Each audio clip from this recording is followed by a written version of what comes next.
সব তীর্থ বারবার, গঙ্গাসাগর একবার। হ্যাঁ, এমনই একটা কথা প্রচলিত আছে বহু কাল ধরে।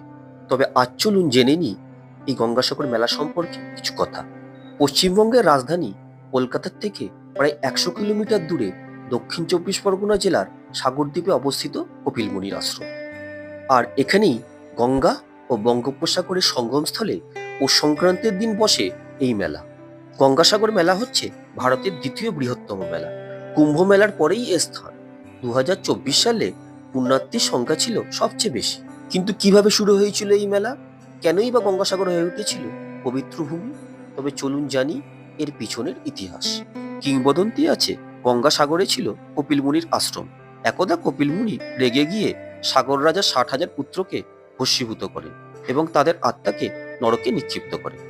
সাগর রাজার পৌত্র ভগীরথ স্বর্গ থেকে গঙ্গাকে নিয়ে এসে সাগর পুত্রদের ভস্মশেষ ধুয়ে ফেলেন এবং তাদের আত্মাকে মুক্ত করেন।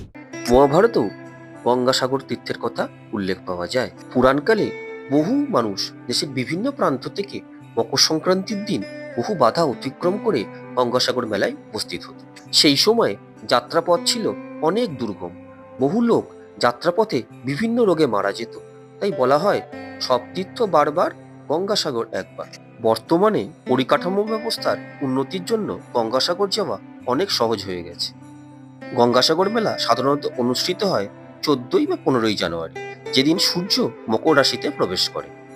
এই পুণ্যদিনে সারা বিশ্ব থেকে লক্ষাধিক মানুষের ভিড় হয় এই গঙ্গাসাগর মেলায়। গঙ্গা স্নান করেন এবং সূর্য দেবতা ও কপিল মুনির আশ্রমে পুজো দেন। শুধু সাধারণ মানুষ নয়, সাধু সন্তরাও আসেন এই মেলায়। গঙ্গাসাগরের এই পুণ্যতিথিতে লক্ষ লক্ষ মানুষের কলরবে মুখরিত হয় এই পুণ্যভূমি, যেন আধ্যাত্মিক ও বিশ্বাসের মেলবন্ধন ঘটে। মানুষ মানুষের মিলন ক্ষেত্র হয়ে ওঠে এই মেলা। আজ তাহলে এই পর্যন্ত। ভালো লাগলে শেয়ার, লাইক, কমেন্ট করতে ভুলবেন না যেন।